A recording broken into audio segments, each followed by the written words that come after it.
Welcome to another youth-centered podcast. This is number 10, and today we're very excited to have our latest guest, John Boudreau.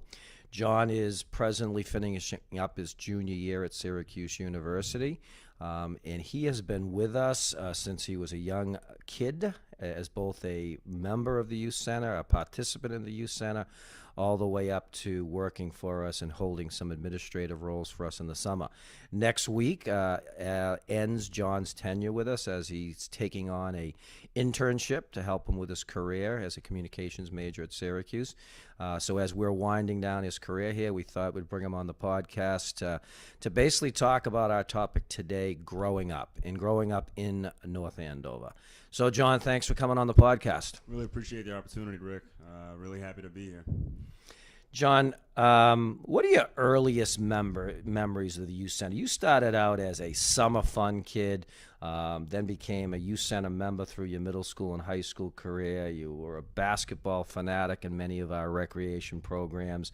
And then, as I said earlier, you became a part-time summer fun employee. And then as recently as the last 2 years, you were actually running our popular middle school program called Sports and Rec in the summer. So what are some of your earliest memories of growing up in North Andover? Earliest memories, got to go way back. Started going to summer fun in first grade. I remember Strawberry Man Dan Oak. He ran a really good station football in the back corner of the Atkinson playground back there. Those are some of my earliest memories. I remember Mike Utley really liked when I would bring in 2 sugar cookies every day. I would have one and he would have one. When I went away on vacation, I would bring him a full box for the week. Moving on to the, Drummond, really competitive kid. Probably ruffled a few feathers along the way. But, I went every year from 1st to 8th grade through summer fun and sports and rec. And, really jealous that I don't really have that opportunity to relive those glory days this summer. So they were good memories. Oh, my God, absolutely. You were active as a middle school and high school student here at the Youth Center, participating in a variety of programs, as well as just like most middle school kids do, just coming and hanging out. As a middle school and a high school student, what were some of the lessons you may have learned, and how maybe the YC helped shape who you are today? I came to the Youth Center probably 3 or 4 days a week in middle school, and then working here, coming full circle as a high schooler, seeing what middle schoolers and 4th and 5th graders on Saturdays think about on a daily basis. I definitely think that a big lesson for me was to not really care about what other people think. I just think that overall it was a great experience, and I learned many lessons along the way. But that's because the people that were here, and you learn lessons. You learn lessons from them. So, as a student to a staff member to a coordinator, those lessons, keep going up the line. You had an opportunity to give back to North Andover and become a part-time seasonal employee. Yes. What was it like going from being a participant in all of our programs here at the Youth Center and throughout North Andover, and then becoming an employee, and how did that help you grow? I just think you look at it from a different perspective. As a kid, it doesn't matter if it's 95 degrees or it's 75 degrees. You are here to have fun every single day. To a staff member, when it's week 4 and, it's the real grind of the summer, you probably, boo-hoo, you pity yourself. But it really is about the kid. It's all about them. And I think that, I learned that over my 5 years as a counselor and a coordinator. And I hope that, the current staff and, people who will become future staff members, maybe if there's campers listening that want to be a staff member one day, they can understand that it really is all about the kid. When you were a counselor, before you were a coordinator, when you were a counselor, were you able to remember your memories of being a kid at Summer Fun, and how did that kind of help maybe deal with some kids that were maybe shy or not as actively involved as other kids? What did your life experience of being a Summer Fun kid help you with being a Summer Fun counselor? I was definitely the kid that would run to the taking aim line and try to be in the front of the line, try to be someone's favorite. I never really looked at the kids that were at the back of the line. And, becoming a staff member, coming full circle with that, I think that, I got to realize that there were kids that didn't really have that support from their friends or support from every single counselor. So you try to pinpoint those kids, give them the same opportunity that the kids that, are running to the front of the take a name line would get. For sure. The last 2 years, you were elevated to co-coordinator of our sports and rec program. And for people that don't know, our sports and rec program is kind of an extension of summer fun for the 6th, 7th, and 8th graders. It's predominantly boys, but we've had a number of girls. This year we're excited. We've got a number of girls already signed up, and it's more of a sports-geared summer fun type program. You were given the position as a co-coordinator. How did this position help you continue to grow, and what are some of your favorite memories as you've winded down the last 2 years of being the coordinator? What are some of the memories you take from that? I was definitely nervous making the move to sports and rec. That's a huge responsibility. Would like to give a shout out to Olivia Robinson. She was the other coordinator with the 2 years, and she made everything, really, really easy, and we really clicked on that level. So, favorite memories, a lot of really good kids that we had. We didn't have the greatest numbers over the past 2 years, but I guarantee you, I wouldn't have traded any of the kids that we had. They showed up every day. They wanted to compete. They wanted to get after it. Whether we were, trying to name every team in the NBA before the other team was, or whether we were playing kickball. And then overall, I think our staff was so strong that, they made it easy on us. For Olivia and myself, they really made it easy on us. We didn't have to make that many tough decisions on them, or we felt comfortable with the 8 people that we had. And just to know that, they were given the same effort and they cared just as much about sports and rec that, me and Olivia did. That was really awesome. Sure. You definitely bleed black and red, you and your brother. Hashtag Forever Knights. You've actually loved growing up in our school system. You were a student athlete at North Andover High School. How did our school system help prepare you both in the classroom and on the playing field for adulthood and basically going off to Syracuse and after next year going off into the work field? So how did North Andover Public Schools help you?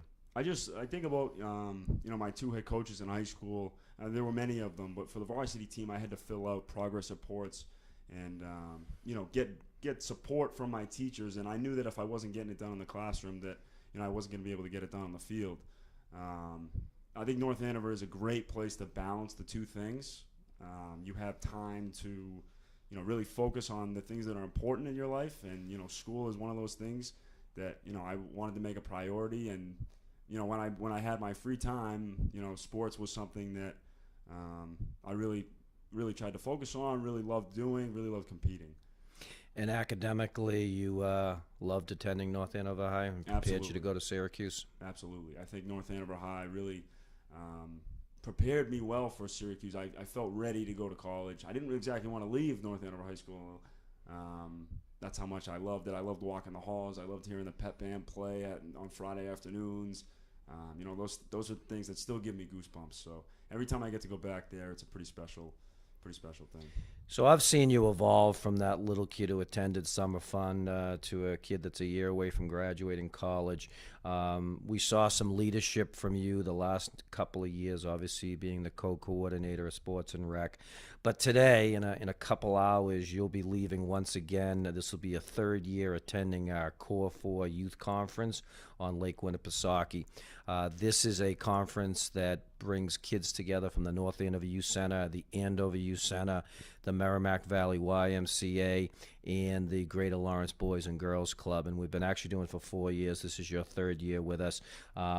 We've brought you up to help kind of lead the conference. And some of us who have been doing all the legwork the last couple of years have been taking a bit of a step back as some of our younger staff, including yourself, take bigger roles on that. Tell us what that whole Core 4 experience has been for you personally as a staff member, and what maybe again how in the aspect of growing up, how has this helped you grow a little bit more? Core 4 is so special to me. Again, it's my 3rd year doing it. I'm couldn't sleep last night thinking about this weekend. It really is such a cool opportunity. It really brings people together, and you get to learn not only about yourself, but you get to learn about others. I'm a staff member there, but I don't really view myself as a staff member there. We got 14 and 15-year-old kids learning lessons about life. Well, I'm 21 years old, and I feel like I'm going to learn a lot about, others and myself this weekend. Not only is it really cool to learn about kids from your own community and the future summer fun counselors of North Andover, but it is really cool to see, other sides. We get to, meet kids from Andover and meet their staff, and then we, from Lawrence and the Boys Club and the Y. And at the beginning of the weekend, everyone is a little shy, but by the end of the weekend, everyone is really connected, and I feel such pride, to be part of that community, that Core 4 community, and the Core 4 family. The last 2 years, I've actually had firsthand witness to see how you have engaged with the kids and become a leader. I have a great memory of you, a girl that was a little bit socially awkward in terms of not knowing what she wanted to do with this conference, and I turn around and you're at a picnic table talking to her and making her laugh and getting her ready to continue on with the conference, of which she obviously had a great time. That's the type of stuff we've seen with you. You're taking on this year in particular, going to be taking on even more of a leadership role, leading a workshop with Molly. You ready for that whole next step? Absolutely. I mean, I've get to watch the Masters do it for the past couple of years, and ready to take a bigger role in Core 4, ready to, make sure that every single person knows my name when I leave. I feel so strongly about it that I'm just so excited. Great. Next year, you will graduate from Syracuse University with a communications degree. It's always tough to, picture a few years ahead, 5 years ahead, 10 years ahead. What does the future hold for John Boudreau? I think there's a lot of unknown.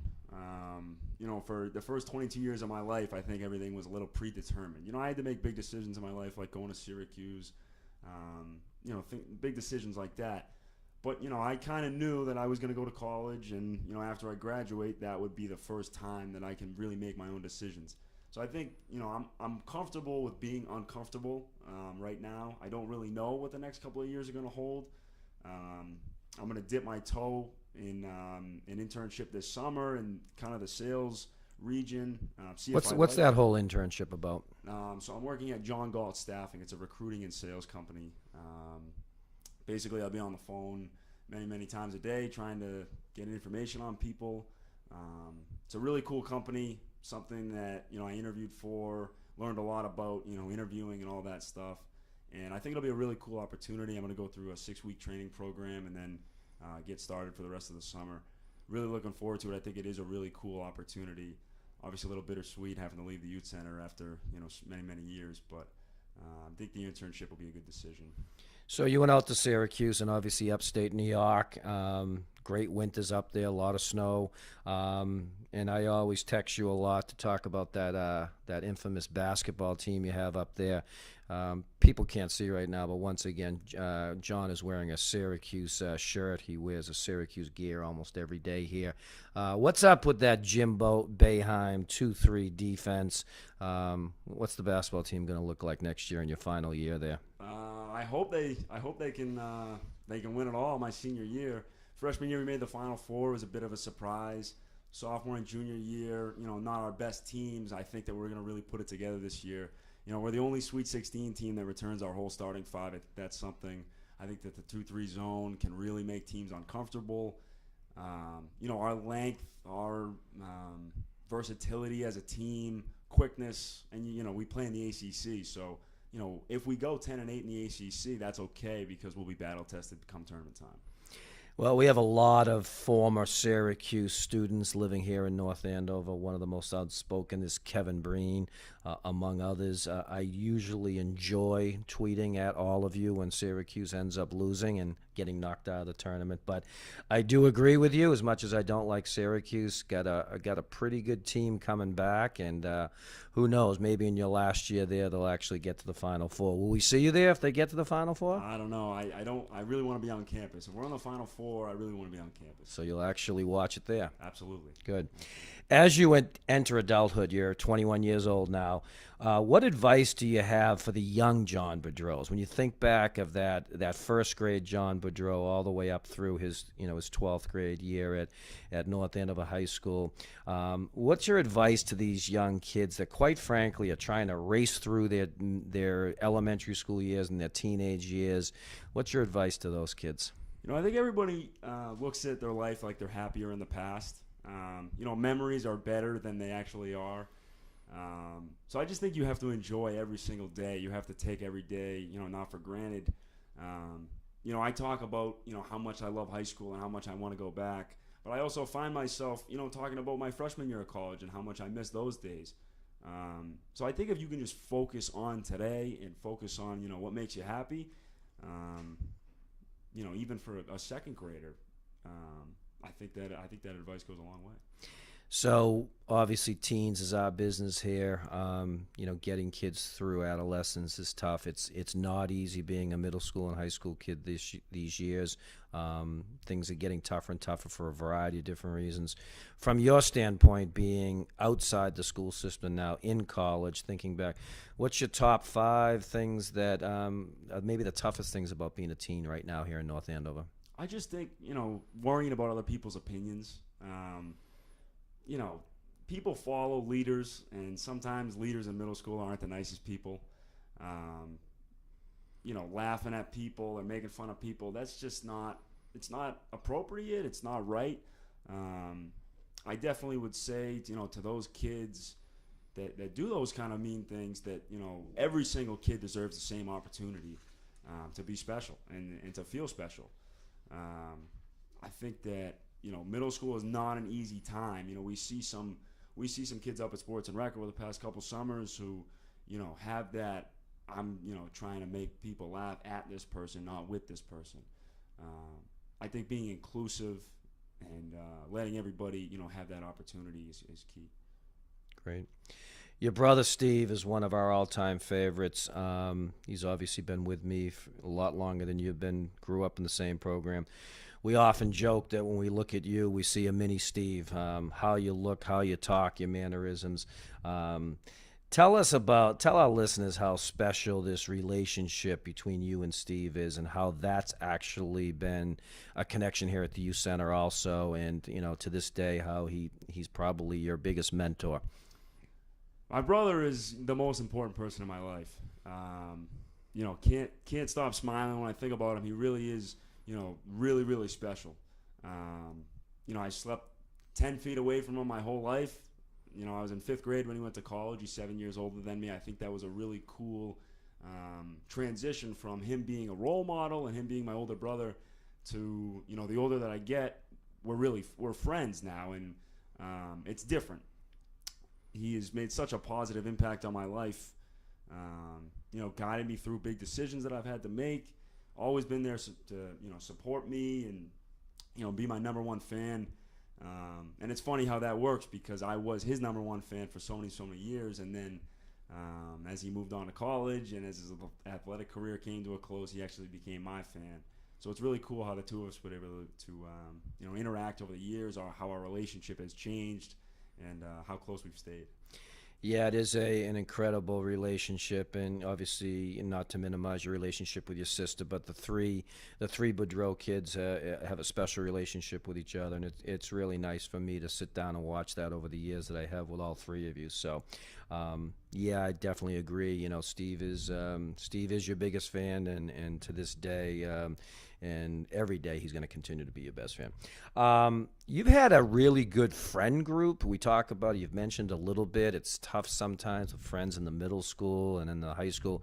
You've tended to have a pretty consistent friend group, definitely through high school, but a lot of these guys and girls, it all started back when you were younger, elementary school and middle school.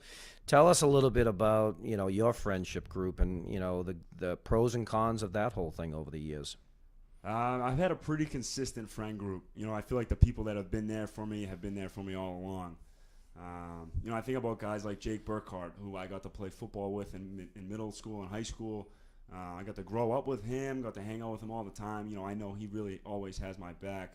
You meet a lot of people through sports, People that I played football and basketball with over the years. I think about Spencer Reeve. I think about Bubba Sklau. I think about people like that. You also meet people through the youth center. Running around out here at Drummond, and I think about,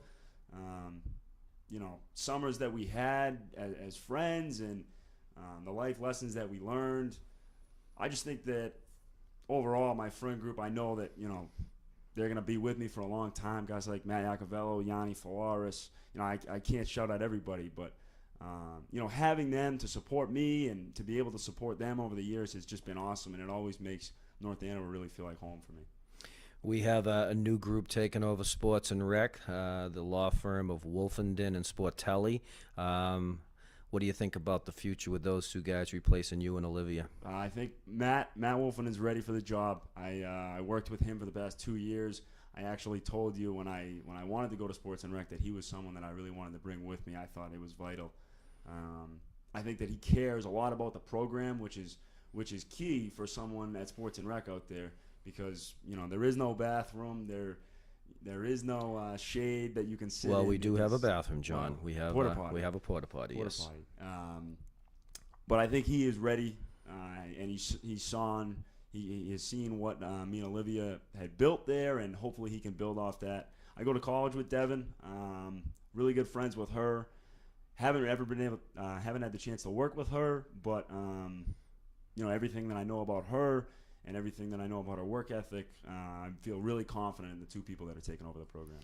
We're just excited that she doesn't wear Syracuse gear as much as you do, but we're actually looking forward to both of those with the Sports and Rec. As you finish up your career with us next week, John, since you got out of school, is part of our illustrious grunt crew that's been doing a lot of getting the youth center cleaned up and ready for the summer. They're presently down at Stevens Pond getting us all set up there so we can open.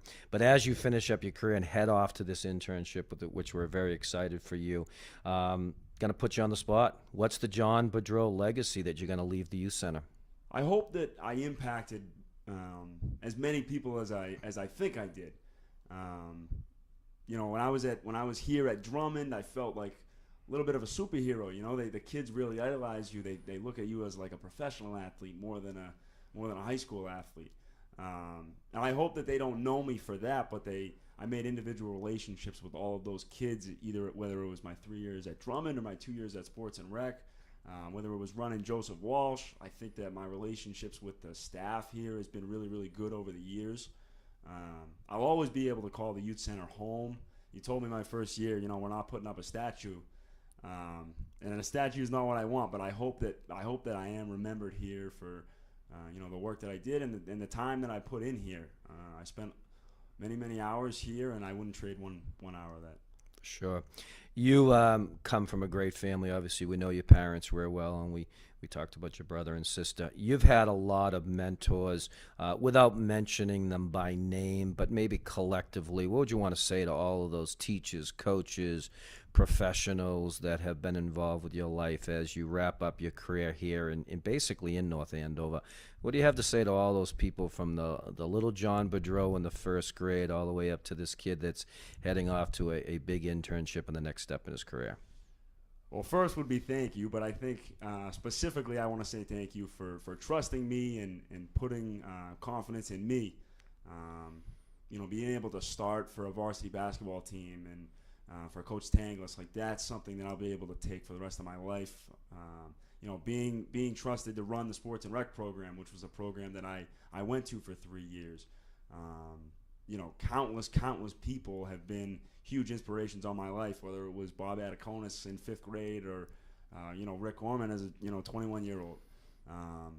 Had a lot of support, had a lot of help, had a lot of advice over the years to get to where I am now.